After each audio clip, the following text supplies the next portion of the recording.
Ibu Dewi Gunung Merapi.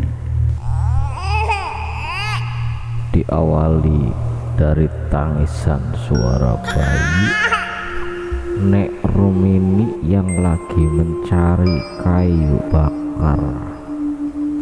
Tiba-tiba saja terkejut mendengar suara bayi yang terdengar berada di dalam hutan belantara.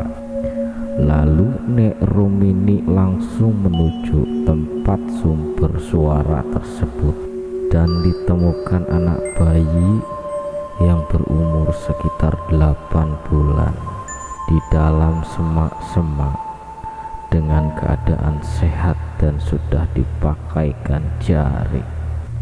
Saat Nek Rumini ingin membawa anak tersebut, tiba-tiba saja hari yang tadinya siang kini menjadi mendung dan gelap, yang membuat Nek Rumini takut karena pada dasarnya kalau sudah begini pasti sang Dewi Cahya keluar dari tempat persemayamannya. Dan betul saja, gak berselang lama tiba-tiba muncul seorang wanita di balik pohon tempat bayi tadi berada. Dengan pakaian kerajaan Jawa kuno dan menggunakan kereta kencananya yang terbuat dari emas, Nek Rum lalu menunduk dan beri hormat kepada sang Dewi. "Ngapunten permisi Nyai," ucap Nek Rum sambil menggendong bayi. "Kowe ngopeni bocah kowe Rumini? Iku generasi penerusku, yen aku goleki generasi penerus mesti anak bebaya ing desaku," ujar Dewi Cahya dalam berbahasa Jawa. "Kau jaga anak itu Rumini, dia adalah generasiku berikutnya yang bernama Aisyah Ajura. Kalau aku sudah mencari generasi berikutnya, sudah pasti bakalan ada bahaya dalam desaku." "Ngeh iya Nyai," jawab Nek Rum. Lalu Dewi Cahya kembali ke istananya. Nek Rumini merupakan salah satu sesepuh atau ahli kunci Desa Lintang yang berada tepat di bawah kaki Gunung Merapi, dan Nek Rumini dapat dipercaya oleh warga untuk melindungi desanya. Dan Nek Rumini memiliki suami yang bernama Malik, tetapi kata khodam suaminya, Malik sudah meninggal, dan Nek Rumini memiliki anak yang bernama Yusuf. Tetapi setelah pertempuran dengan Nyai, Yusuf dan Malik menghilang, yang membuat Nek Rumini sedih dan menjalankan kehidupannya seorang diri.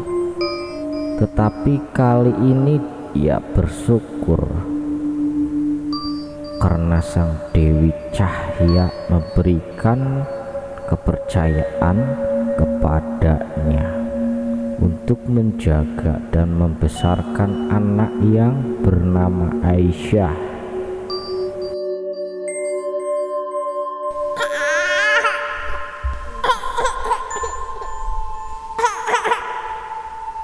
Yang baru melahirkan anak perempuan pertama di rumah sakit. "Alhamdulillah bah, anak kita lahir," ucap istrinya. "Iya dek, alhamdulillah," jawab Pak Ustadz Sopirin sambil tersenyum. "Ajani mas, Habis itu kita kasih nama Aisyah Zura, ucap istri yang sangat bahagia. Tetapi mereka berdua tidak mengetahui bahwa dari tadi ada sang Dewi memantau mereka untuk mengambil Aisyah. Sang Dewi sudah menunggu kabar ini dari Kek Malik yang mengucapkan suatu saat setelah kejadian 30 tahun silam bakalan ada generasimu Nyai. Setelah diajani dan diberi nama, sang Dewi dengan cepat membaca ajian syirat. Lalu semua orang yang berada di rumah sakit tertidur pulas. Lalu dengan cepat sang Dewi membawa bayi itu ke kerajaannya. Lalu sang Dewi mengurus bayi itu dengan kasih sayang. Setelah sampai 8 bulan, lalu dia titipkan bersama Nek Rum. Kelak usianya nanti yang ke-23 tahun, ia udah bisa tahu kemampuan Aisyah. Nek Rum ini yang diberikan anak oleh Dewi Cahya. Ia merasa senang, pasalnya ada teman untuk ia menghilangkan lelah setelah berladang. Dan Nek Rum ini membesarkan Aisyah dengan kasih sayang dan kesehatan yang cukup hingga saat ini umur Aisyah sudah menginjak 18 tahun dengan wajah yang cantik, hidung yang mancung, bibir yang tipis, kulit berwarna putih yang membuat ia menjadi salah satu kembang desa. Dan kesehariannya hanya membantu Nek Rum ke ladang menanam sayuran buat makan sehari-hari. Kadang kalau sudah panen dijual ke pasar. Selama Aisyah hidup dengan Nek Rum ini, ia sendiri memang tidak mau sekolah karena dia tahu kalau sekolah itu butuh biaya. Lagian buat makan sehari-hari saja udah bersyukur. Jarang ada anak desa di sini yang sekolah, kalau ada pun sekolahnya pasti di kota. Pergi ke hutan. Suara tanpa wujud yang membisikkan Aisyah yang baru pulang dari ladang. Merasa kaget dan langsung diam mematung. Hutan, di mana hutan? Tanya Aisyah sendiri, bingung sambil berpikir. Baru mau tidur udah disuruh ke hutan. Umpan Aisyah yang mau masuk ke rumah. Aisyah, ngapain kamu berdiri depan pintu? Masuklah nak, ucap neneknya baru sampai.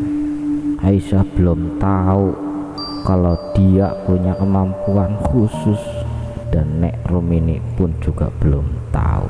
Waktu sudah menunjukkan pukul 8 malam. Saat selesai sholat Isya dan berzikir, tiba-tiba saja Aisyah jadi ngantuk, dan beberapa menit kemudian Aisyah tertidur di atas sajadah dan masih menggunakan mukenanya. Aku di mana? Ucap Aisyah bingung nengok tempat kayak padang savana. Lalu Aisyah mencoba berjalan menelusuri tempat itu. Aisyah panggil seorang wanita dari belakang. Aisyah yang mendengar seorang memanggil. Aisyah yang mendengar seseorang memanggil dirinya dari arah belakang. Ia langsung menoleh. Ternyata yang memanggil ia seorang wanita yang mengenakan pakaian adat Jawa kerajaan. Aisyah tenang, cantik sekali ucapnya. Aku Dewi Cahya dari Gunung Merapi, tutur Dewi Cahya yang memperkenalkan dirinya. Kamu gak perlu takut Aisyah, kamu salah satu generasiku saat ini untuk menyelamatkan desamu dari ilmu hitam dan jin kafir yang bakalan menyerang desa ini, umpan Dewi Cahya. Sedangkan Aisyahnya masih tengang nengok kecantikan sang Dewi. Aisyah, panggil Dewi Cahya. Malah bengong nih manusia, sepertinya agak lain nih anak, ucap sang Dewi, lalu meninggalkan Aisyah begitu saja. Allahu Akbar, Allahu Akbar, yang menandakan azan subuh. Lalu Aisyah terbangun dari mimpinya dan dia bingung, mimpi apa aku tadi malam ya. Udahlah, buat apa aku pikirin, mending sholat dulu, ucap yang masih keheranan. Seperti biasa, paginya Aisyah dan Nek Rum mau ke sawah. Saat ingin menutup pintu, Pak Kades membawa pemuda dari kota untuk meminta izin tugas kuliah penelitian penduduk. Assalamualaikum. Perkenalkan, saya Syaib Al-Husain dan saya mohon izin Nek. Saya mau melakukan penelitian penduduk desa untuk tugas kuliah saya, ujar Syaib. Boleh saja, silahkan. Jika butuh bantuan saya akan bantu, ucap Nek Rum sambil menawari minum. Gak usah repot-repot Nek, saya cuma bertamu sebentar, ucap Syaib. Dengan nada yang ramah membuat Nek Rum bangga. Ternyata masih ada anak muda dari kota yang punya sopan santun, batin Nek Rum yang memperhatikan Syaib. Selang beberapa menit tiba-tiba datang 2 cangkir kopi yang dibuat oleh Aisyah. Saat Syaib menoleh, ia terpanah dengan Aisyah sampai-sampai Syaib enggak mau merem dari matanya karena kecantikan Aisyah. Nah Syaib, panggil Nek Rum sambil lambaikan tangannya ke muka Syaib. Iya Nek, ngomong-ngomong ada berapa jumlah penduduk di desa ini? Ya Nek, tanya Syaib yang menahan malu. Aisyahnya hanya tersenyum saja. Sedikit Mas, hanya ada 321 orang Mas, sambung Pak Kades dengan spontan, padahal Syaib bertanya sama Nek Rumini. Nak Syaib, di sini berapa lama? Tanya Nek Rumini. Hanya 2 bulan Nek, tugas kuliah saya, jawab Syaib. Nak Syaib mau tinggal di mana? Tanya Nek Rumini. Belum tahu Nek, rencananya mau tinggal di salah satu warga sini, jawab Syaib. Jangan di sini, silakan cari tempat lain untuk menginap. Itu pesan saya, ucap Nek Rumini dan dikejutkan sama Pak Kades. Kenapa Nek? Tanya Pak Kades. Pak Kades takut kejadian yang dulu terulang kembali dalam batinnya. Gak usah tanya kenapa, keselamatanmu jauh lebih penting, jawab Nek Rumini. Lalu Nek Rumini menceritakan tentang desa Lintang. Desa Lintang bukanlah awalnya sebuah desa seperti perkampungan lainnya, dan desa ini termasuk desa keramat dengan tempat keramat untuk para orang yang berilmu pesugihan datang kemari. Karena itu penduduk di sini tidak banyak yang menetap. Desa Lintang merupakan desa yang terpencil dengan jarak kurang lebih puluhan meter dari perkotaan. Letaknya pun masih melewati hutan yang jalan setapak. Desa Lintang merupakan desa dengan tanah yang subur beserta tanamannya. Namun sayangnya, selain kelebihan itu, itu, desa ini menyimpan rahasia yang hanya diketahui warga setempat. Maklumlah, setiap desa mempunyai misteri tersendiri yang sulit dipahami dengan akal sehat.